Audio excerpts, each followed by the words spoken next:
Good evening, ladies and gentlemen, and welcome to your news edition. These are the headlines.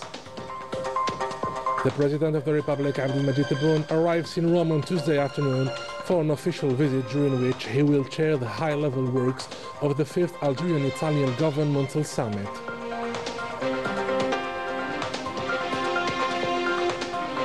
Energy is one of the sectors that reflects the strategic cooperation between Algeria and Italy. The photovoltaic plant of Bir Larba in Hassi Mas'oud is the perfect example of this partnership.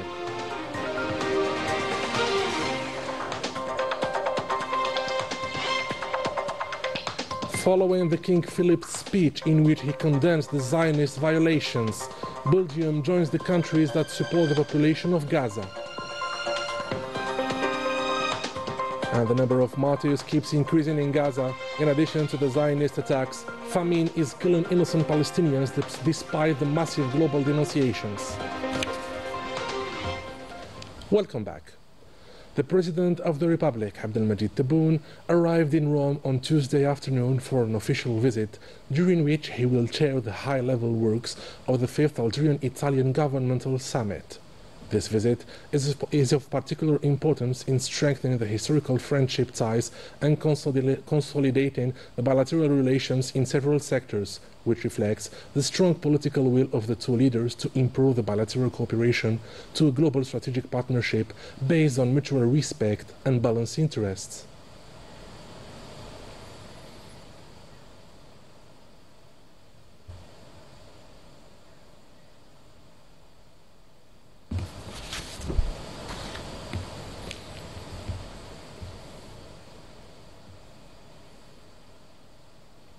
The President of the Republic, Abdelmadjid Tebboune, left Algiers this Tuesday, heading to the Republic of Italy, a friendly country, as part of an official visit in which he will chair the high-level works of the 5th session of the Algerian-Italian Governmental Summit.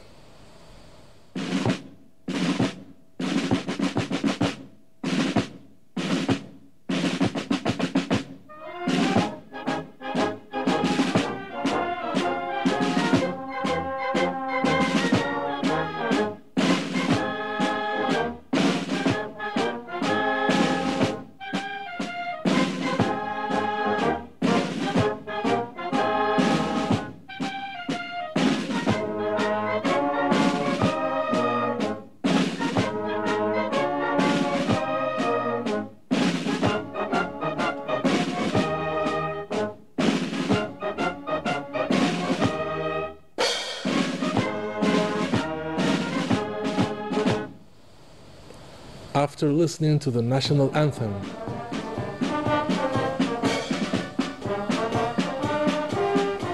and hailing the flag, the President of the Republic reviewed a detachment of the Republican Guard that rendered him the military honors.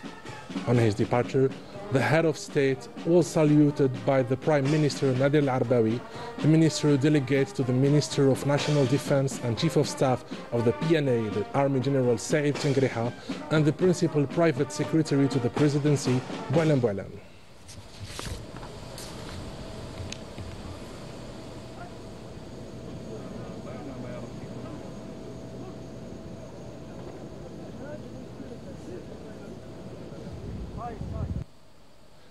The Algerian Air Force jet fighters of the People's National Army performed air honors accompanying the President of the Republic as he left the country's airspace for Rome.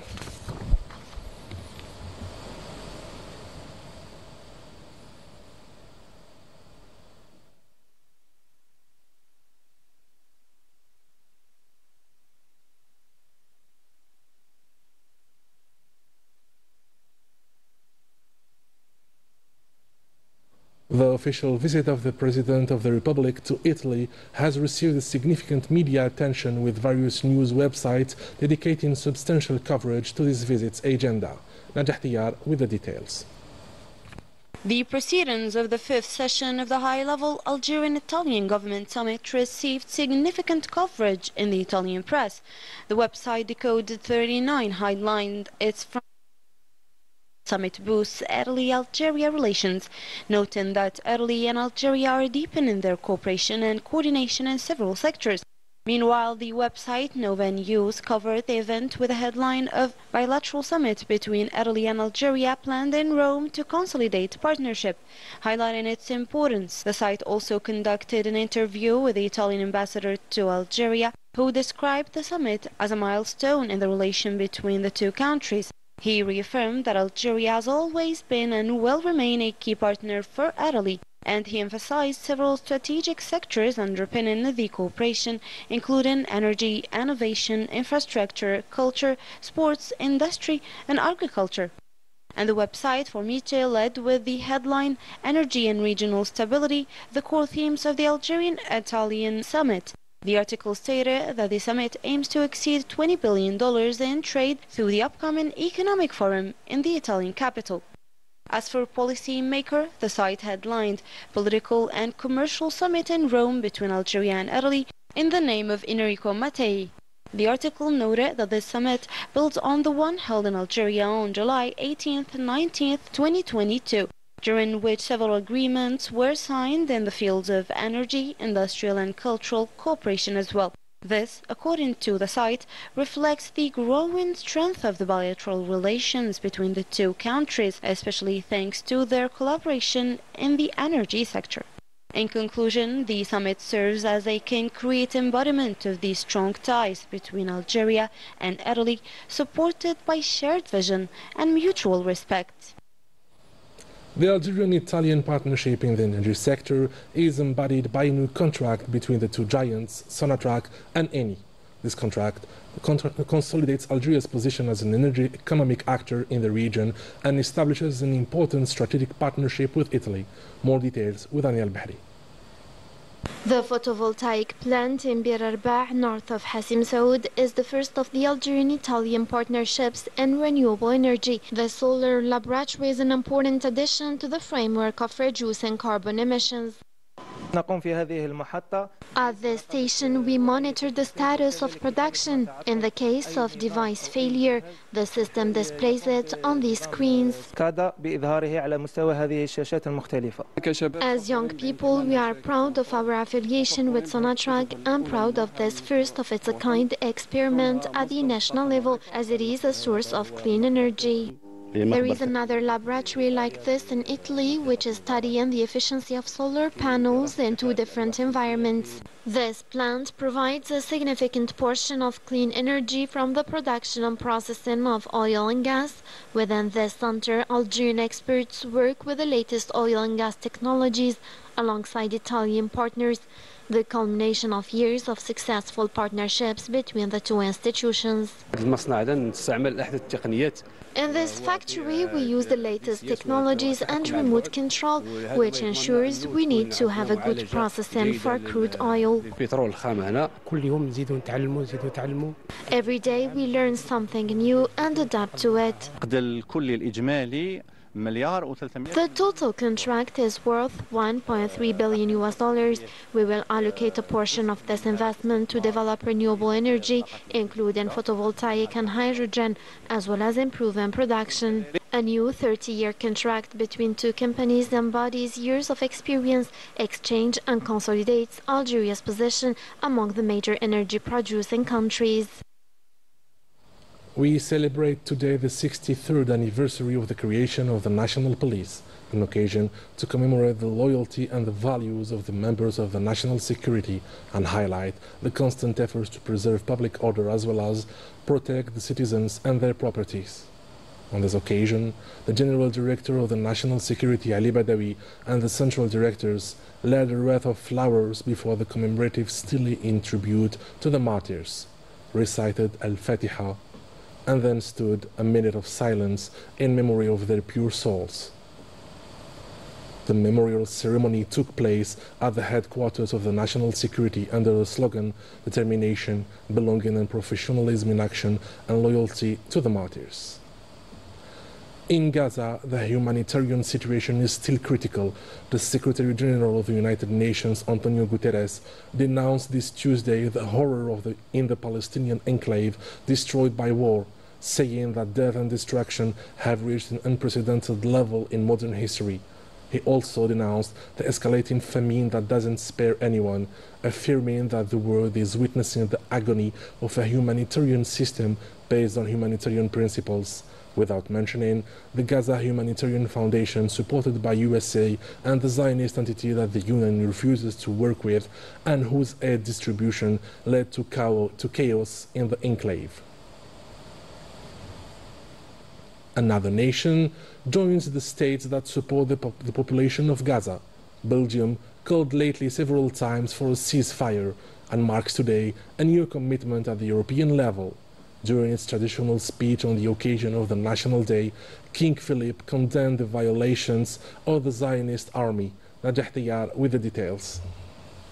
In a rare move reflecting a broader European shift, the King Philip of the Belgians addressed the crisis in Gaza during his traditional national holiday speech, aligning with the recent positions taken by countries such as Ireland, Norway, Spain and Slovenia. The Belgian monarch strongly condemned the humanitarian violations committed by the Zionist occupying forces, including the use of starvation as a weapon against the people of Gaza. His remarks signal a growing willingness within Europe to speak out against the ongoing suffering in the enclave. Et joins ma voix à tous ceux qui dénoncent les graves dérives humanitaires à Gaza. I join my voice with all those who denounce the grave humanitarian abuses in Gaza, where innocent people are dying of hunger and being buried under bombs. The suffocating situation in the enclave has lasted for too long. It is a disgrace to all of humanity. We support the call by the Secretary General of the United Nations to immediately put an end to this unbearable crisis.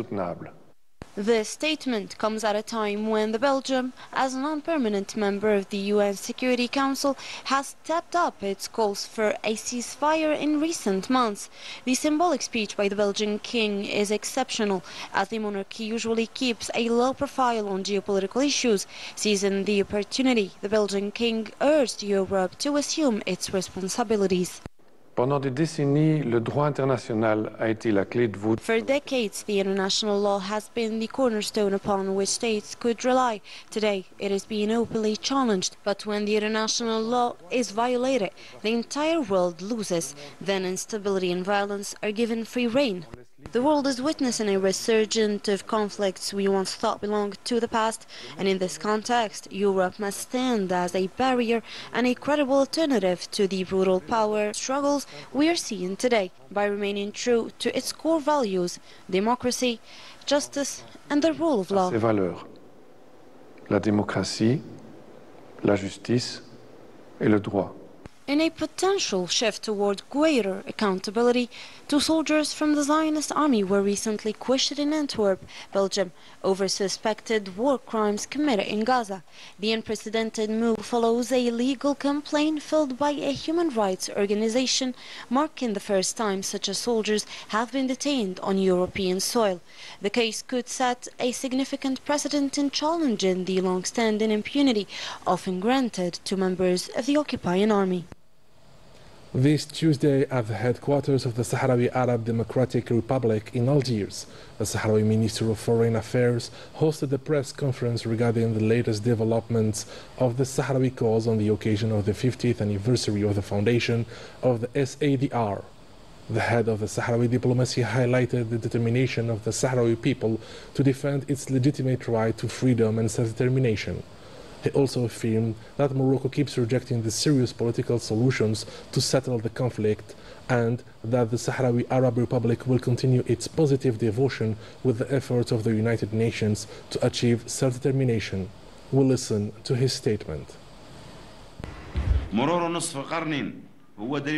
For 50 years, the Sahrawi people have shown great strength, patience and determination in their fight for the right to decide their own future. Despite this long struggle, Morocco still shows no real political will to find a fair and lasting solution. The actions of the Moroccan government don't match its words. While it says it wants a solution, it continues to increase military activity, repress the Sahrawi people, take more of their natural resources, and run campaigns campaigns to attack their image and their only representative, the Polisario Front. This shows Morocco's real plan to keep things as they are, waste time and try to make its military occupation seem legal, even though it is clearly illegal under international law and has been rejected by both regional and international courts.